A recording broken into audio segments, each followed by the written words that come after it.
The walkie-talkie. That's what German prisoners of war called the deadliest American weapon of World War II. Not the Sherman tank, not the B-17 bomber, not the M1 Garand rifle. 4.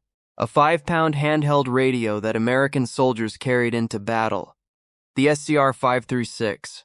German soldiers had a different name for it. They called it the weapon that made hell fall from the sky between 1942 and 1945 over 3,4,0 German prisoners passed through a secret facility on the banks of the Potomac River, a place that officially did not exist. P.O. Box 1142, Fort Hunt, Virginia. Every room was bugged. Hidden microphones recorded every word. 4.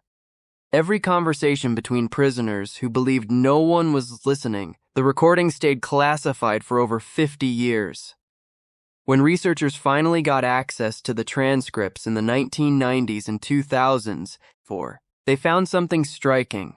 Whether the prisoner was a general or a private, whether he'd fought in North Africa or France or Belgium, whether he'd survived years on the Eastern Front or just weeks in combat, they all said the same thing about fighting Americans.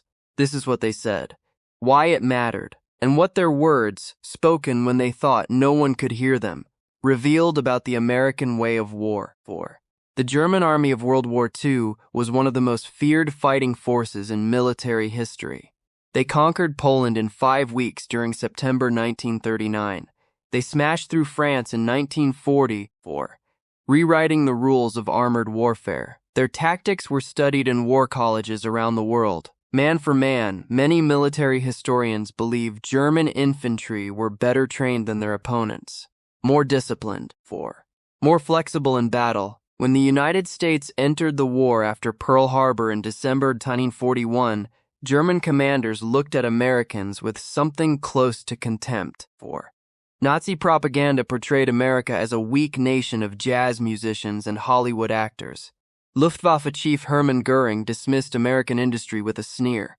He said Americans only knew how to make razor blades. That contempt seemed justified in February 1943. Kasserine Pass, Tunisia. German forces under Field Marshal Erwin Rommel crushed American troops. American units broke and ran. Officers lost control of their men. Equipment was abandoned in panicked retreats. The Germans killed or wounded over 6,000 American soldiers in just a few days. Rommel himself noted that American forces showed their inexperience. They lost sight of the bigger picture in the chaos of battle. But something strange happened in the months and years that followed. The contempt German soldiers felt toward Americans began to change. Not into respect for American infantry tactics. Many Germans criticized those throughout the war. It changed into something closer to dread. A specific kind of fear that had nothing to do with the skill of individual American soldiers, and everything to do with what those soldiers could summon from beyond the horizon and from the sky. If forgotten stories like this interest you, I cover a new one every week. Subscribe if that sounds worthwhile. Summer 1942, the U.S. War Department built a top-secret facility on land that once belonged to George Washington, part of his Mount Vernon estate. They called it only by its mailing address, P.O. Box 1142, Fort Hunt, Virginia. 87 buildings surrounded by barbed wire and armed guards. Officers stationed there couldn't tell anyone, including their own families, what they did. Mail was censored. Phone calls were monitored. What happened at Fort Hunt stayed classified until the 1990s. The full story didn't come out until the 2000s. Between mid-1942 and July 1945, 3,451 prisoners passed through Fort Hunt. 15 Nazi generals. U-boat commanders who had terrorized the Atlantic. Rocket scientists who built the V-2 missiles hitting London. Intelligence officers who knew German military secrets. Each one came there for interrogation. But the interrogations were only part of it. The real intelligence came from what prisoners said to each other when they thought no one was listening. Every room was bugged. Microphones hidden in light fixtures. Behind walls. Monitors worked around the clock in a concrete bunker outside the compound, wearing headphones. Transcribing conversations in real time, the operation produced over 5,000 intelligence reports during the war. Information about German weapons programs, military installations, troop movements. The interrogators were often Jewish refugees who had fled Nazi Germany as children. 4. Many had lost family members to the Holocaust. They were granted emergency American citizenship at a nearby courthouse. Then they used their native German language and cultural knowledge to build trust with prisoners. 4. They played chess with Nazi generals. They discussed philosophy with U-boat commanders. They offered coffee, cigarettes, and decent food. Henry Kolm, who later became a physicist at MIT, said it best at a reunion in 2007. 4.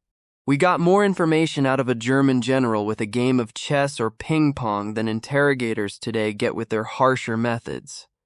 The approach was simple. Prisoners treated with respect talked freely. 4. Especially when they didn't know they were being recorded. The British ran a similar operation at Trent Park, a country estate north of London.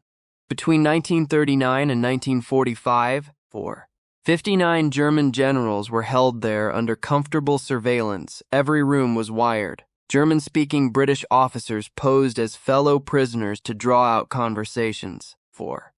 The transcripts from Trent Park ran over 100,000 pages.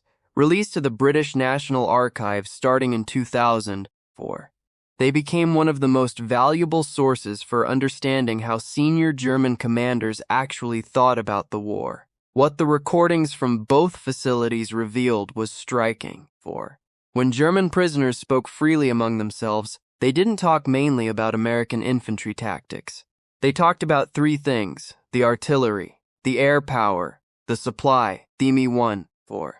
The artillery German soldiers who fought Americans from North Africa through France to Germany described the American artillery system with a mix of professional respect and pure dread. 4.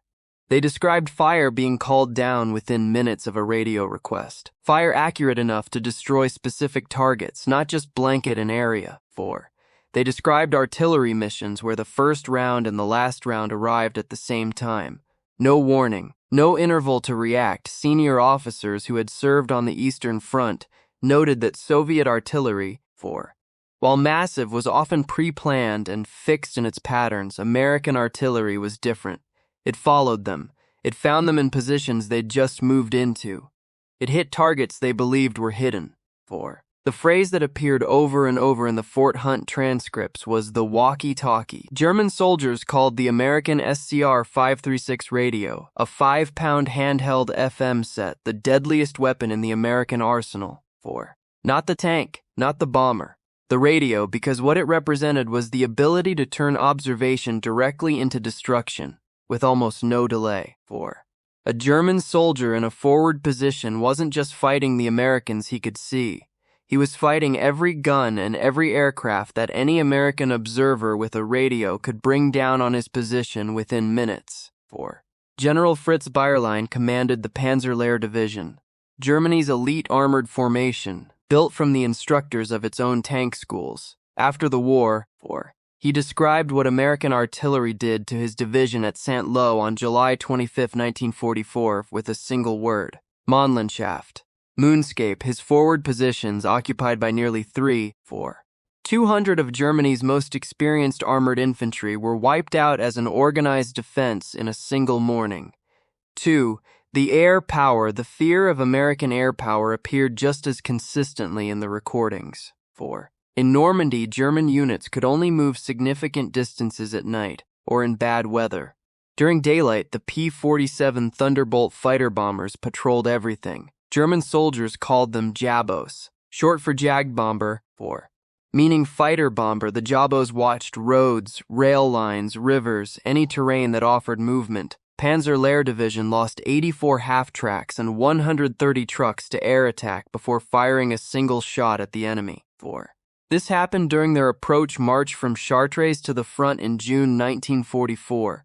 A German corporal, in an account preserved in American oral history collections, described it simply: the Jabos were a burden on our souls. 4. There was no escape from them.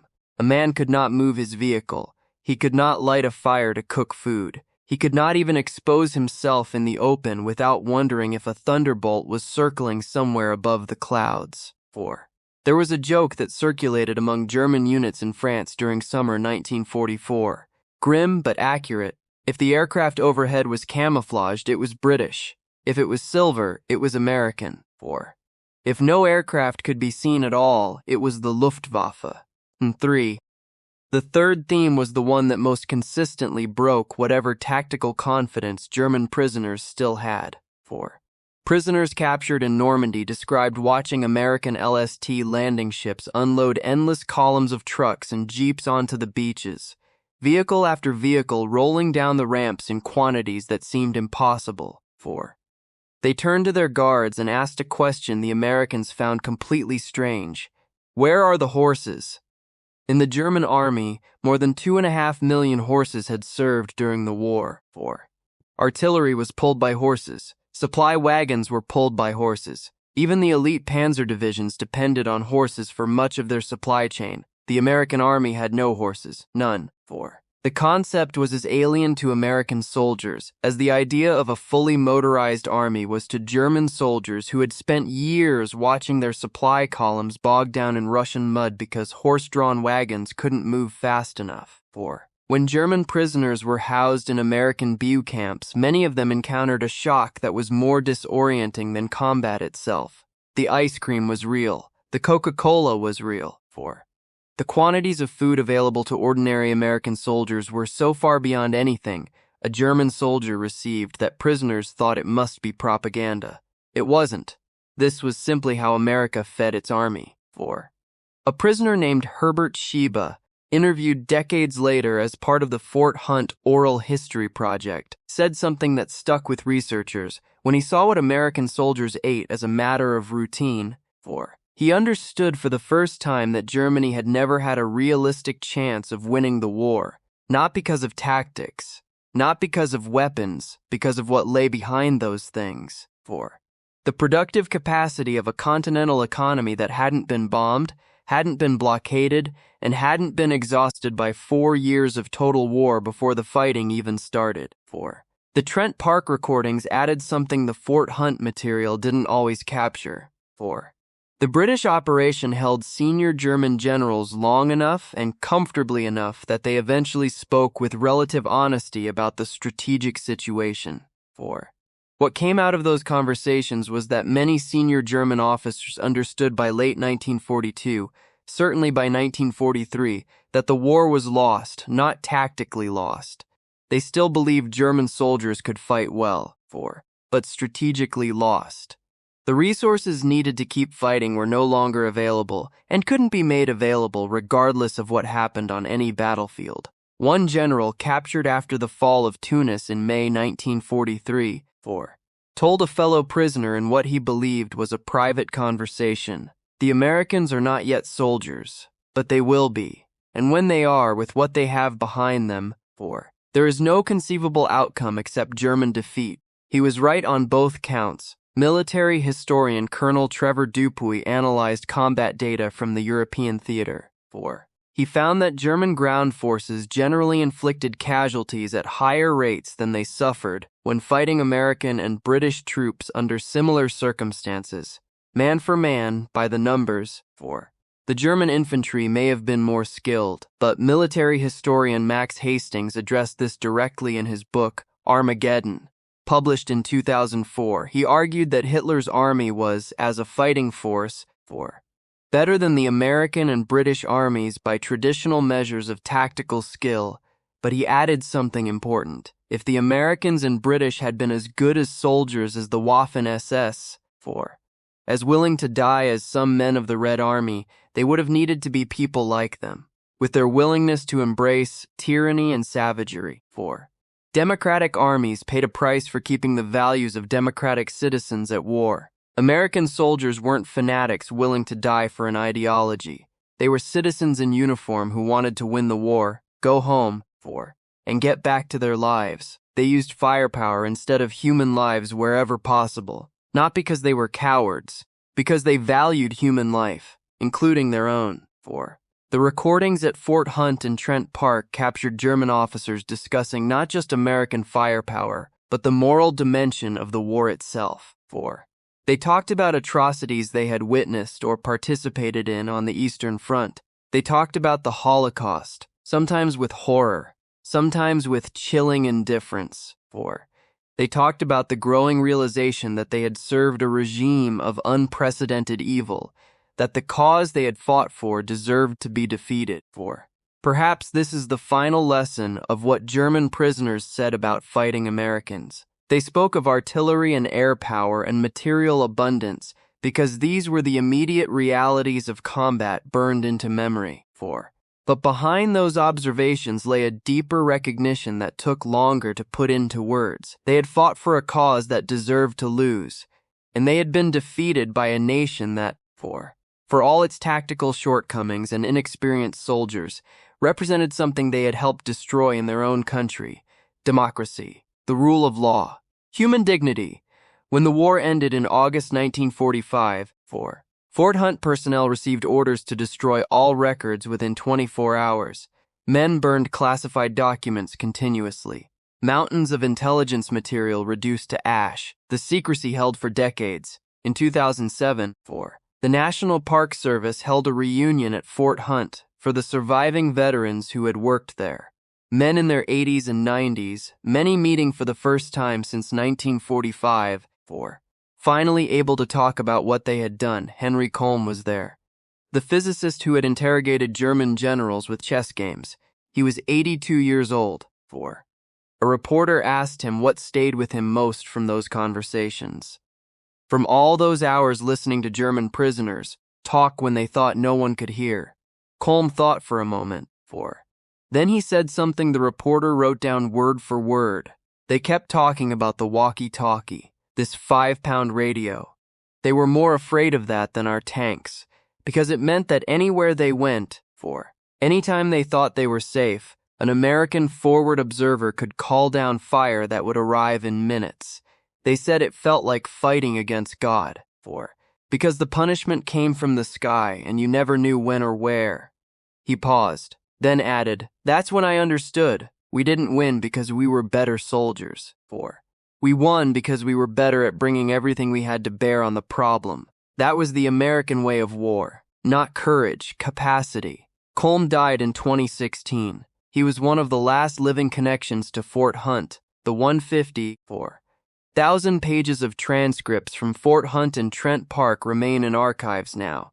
Voices from a vanished world speaking truths they never intended anyone to hear: the thunder of American artillery, the shadows of fighter bombers, the endless trucks bringing supplies, the realization that no amount of courage could overcome the weight of American steel, the German sergeant who stumbled out of the Belgian woods in December 1944 with his hands raised, the one who muttered something about the shells in the sky. He eventually ended up in a camp somewhere in the United States.